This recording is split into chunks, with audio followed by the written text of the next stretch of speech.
tu ni hitta bang phala phat hoi ei mu sa kina hingjing pakai pathin ha chungnung thangwa na ka hin pi keima dia saukip mongkor khupi hl ministry inampom pewin pakai pathin kitip na le to gun he them theina diwa hin hangsap jing chu ka hi tu ni khun jong im namon chewa lung la ho ma loi inam piu ma khuding gel na ki chol lowa namlam kai hi ta milham hi ta akui ibo sawa im su ke diu hi iti sanu apule pihila bible chang simdo na hin nei masang kati James bungli Jacob bungli changge ta pana chang som chu simhla na hin nei nge lunglu tha nei nei pi divin pakai minin ka hin ti min he James Jacob bungli changge na pa chang som pathin kom nai jun chuti le ama nang ho kom hung nai ding he vomi chon si ho na khut su thengun chule lung tho nei ho na lung sungu su thengun kisi un lung hemun chule kapun nanu yu chu kana chule naki pau chu lung kham na su hen pakai mit muwa kisuni mun chuti le aman na choi sang ding he tu ni hin inam sungu hi hoi tan lungil tan ngelu ti chen khom pi mai lei cha tiang ti pu ti state government to kido hi ta win he tu ai nasata galatuli nei wa athi amang tampi umoi ta win he po nan he langkhana ikipin now central government jong tu ni chan ge e ho khan khuding agial nai sai lo he ichi so na aniki sei jing he agial loading he dunia hi kui ko mai ki phindiu ham kanan mi ti ho central government ko mai ki phindiu ham central government lungi hol diu ham chen khom pi ho to cham nai sim diu ham tu ni hin im na mun chewa ani ngai tu kinu te kanan mi ti ho iki phin na diu memorandum ise na diu chu koidang he poi hingjing pakai pathin ha chungnung ama bo hi bo win he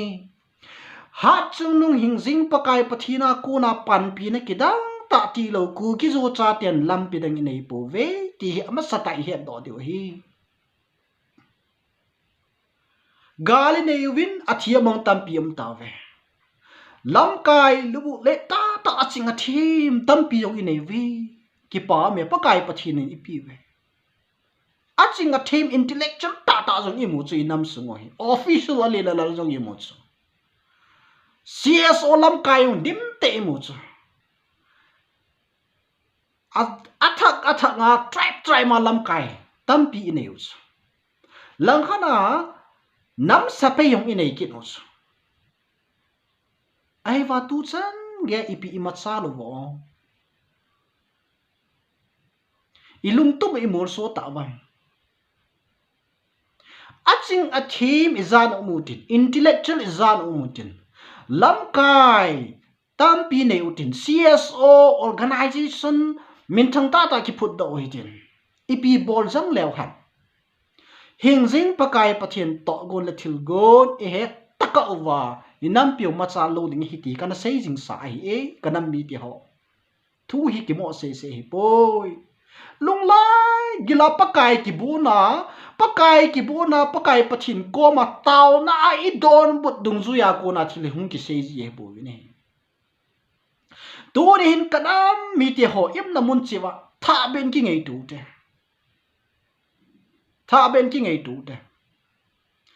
Bible changa kain sim do chu heta ve na pathin kom na yun chu ti le ama nang ho kom hung nai ding he tu nya pathin kom nei tawam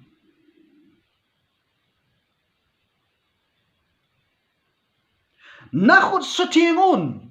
chule lung thu nei ho na lung sungu su thingun iki su thing tawam kisiun ikisi tawam inam pumpi wa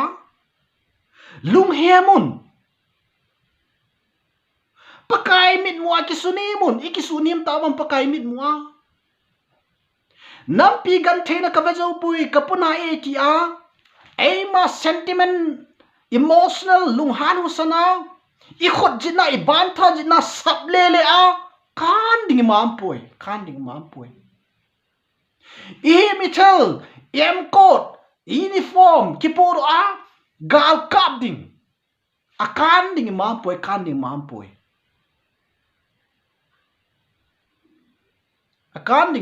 ยหิงซิงอินับปุ่มปีวิหิงซิงปะไก่ปะทินกอมอินไนตะกะวะทิลโซฮิจีจิงนาไลดิ่งเฮติฮีตูเนียนจงอเวลินก็ใส่ดอกน้มกินเฮกันนำมีเตียหอ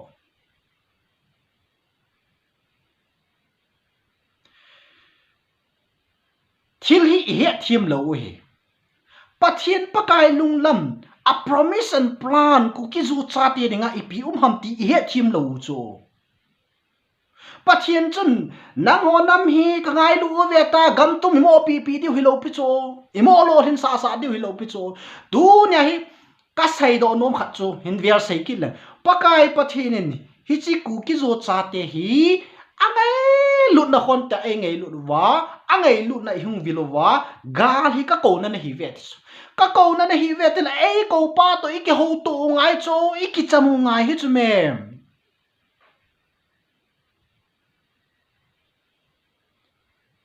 pakai pachin ai ko hi cho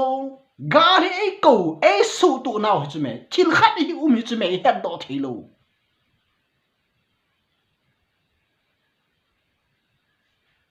ki lung khat thei nai lo nang khu chi ki tin lai ki lung to thei nai lo mo nam pi ngai lu na za la ki mo han la ding yong hi de lo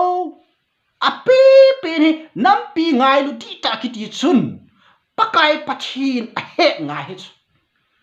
tu nya hi isei do nom khat do chu pi ham ti le ki dem to ki sei siet to hi nge alo thelo hi sentiment to kha ting le lam kai khat chu i lam kai teu chu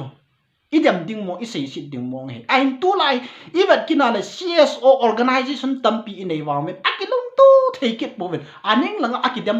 tu jing wen hi thil khat hong so ting le lam kai ho piti hitam ipi na bolo hitam ta mi pin ki sam kit jing lam kai ki oi mo kit na lang khana lam kai ho zong nam namuna ki yelvin na lam kai na wa izanin ku ki te ma khuding ti velang point get point ko point som ji tha jong leo chun hing jing pakai pathin to gon la thil gon na het taka wa inam piu hi ma char thei lo ding na nam mi te ven na oi mo jing na lai do hi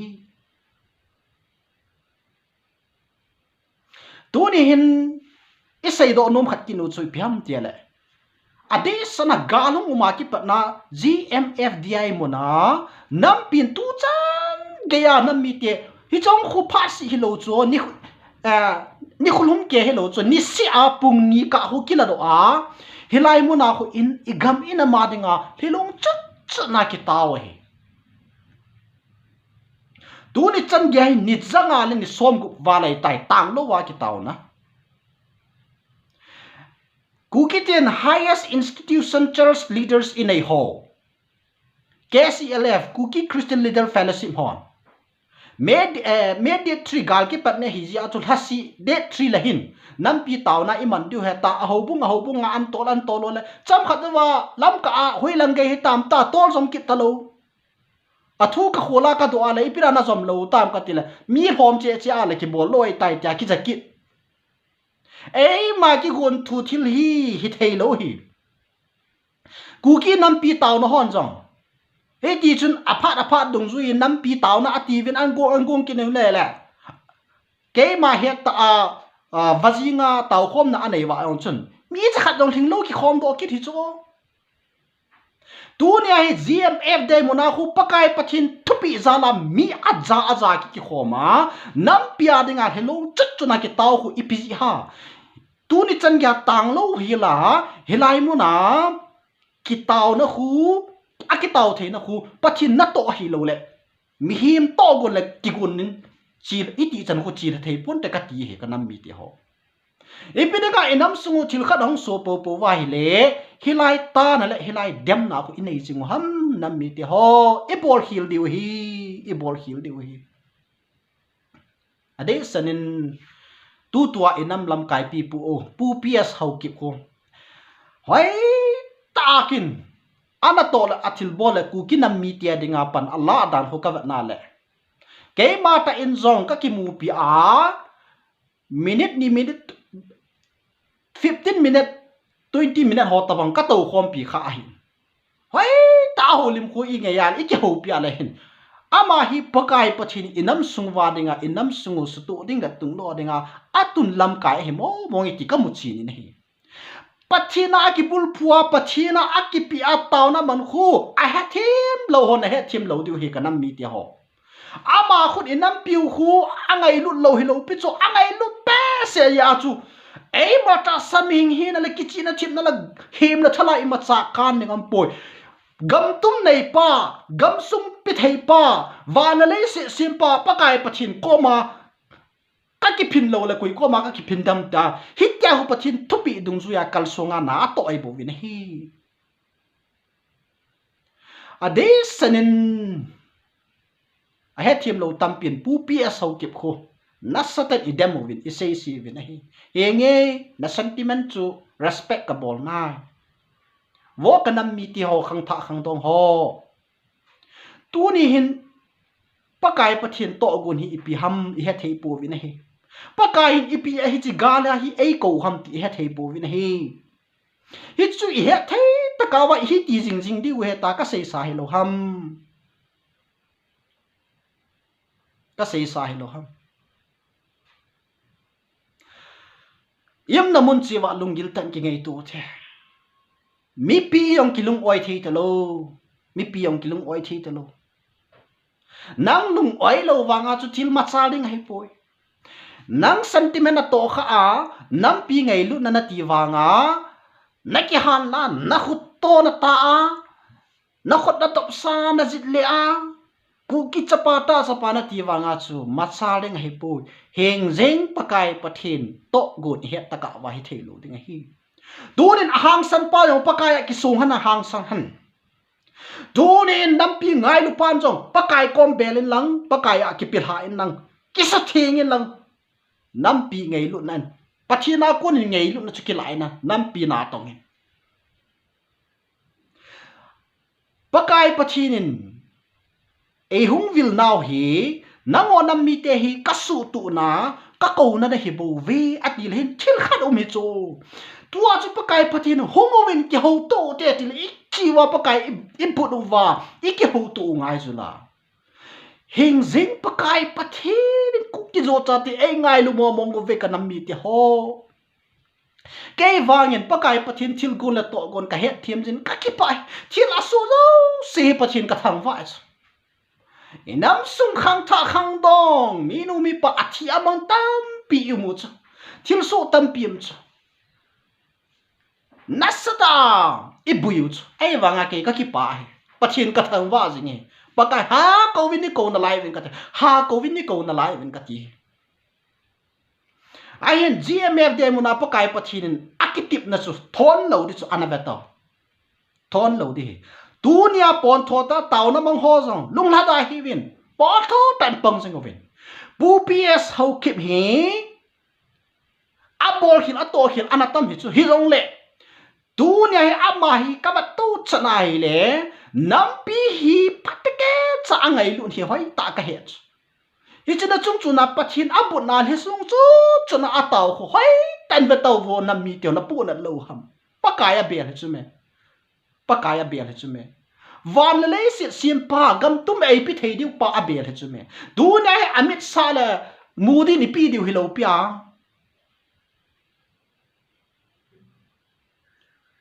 heng jing pakai pathin ama ta in na to ding ei pi diu ei bo vi nei ka nam mi tyo hi chi he thiam lo hi ya su pakai pathin ipi boarding a ei de sa on ki su thing of in ke kom hin na yu win na til si bol na wa ku ni nung ki le he yu win tu nya hi pakai pathinin hi chi ku ki zo cha te ei vil now hi wa noi le se amang tha ding chil hi lo chu tun sot leng gam ni chu tun sot leng gama dinga thaga wa ma tha dinga thaga wa mong thai tam phat wa ina to ichil bolu I system pathin I hodan system a hoi lo pha na pathin ama tai hung su tu chu hung vilu chu me I hung vil lo na pi pe na hui ton sot leng gam thu he kanam mi te ho ton sot leng gam thu ai bo ve tunin lei se na lo hin na nei utin gam tum ki vai po na tum nei tau te separate administration mo tau te pakai pathin lung dei na hi di lo lo wa le ima tha diu hi chu pathin I he ji wa chu ga hi ka ko na hi ve na he them ta ka wa ka ko jing ding na hi ve tunin hi chi lo hin na hin na pi le u leng ke mo tha na ka kilam do hin ke mo chi na ka kilam do hin na ki diu hi chu ka dup lo hi ke ma hing jing pakai da pathin min ngei lu na na mu ka si ma ka tum do hi tin na he na diu wa na ka hin to jing ding he ati chula ane vetau thil so zo se abula ke panai study ka polish thim thailo wa ka na hi ka hang sa ma ka chia mi ka til kho wa taw na apan kala a abui be se tinong le front line na ka chi hi chu aning lang khana hi pakai pathin to gun heu te ya ka sei chu khang tha khang dong ho ade san khang tha khang dong ho yem na mon chi wa ki mo han la pu te gali ka wa izon ne lampi um lo hi mi pi moment izan ki phinu jong la hen pathin to ko le thil go ni he wa pakai kom ibel ta ka wa kan sim do ta chula pathin kom na yon chu ti le ama nang ho kom nai ding hi ti chula ikisu thing diu ikisu nim diu pakai kom ma pakai ka chon sit nau ni ngai dam tawin itiwa inam pum pi ikisu nim diu pathin ibut diu chu tu nai central government kinat pi di lo pi hingjing pakai pathin kom ma memorandum mi pi diu chu surrender ki bol diu chu ikipi la diu chu kanam mi ti ho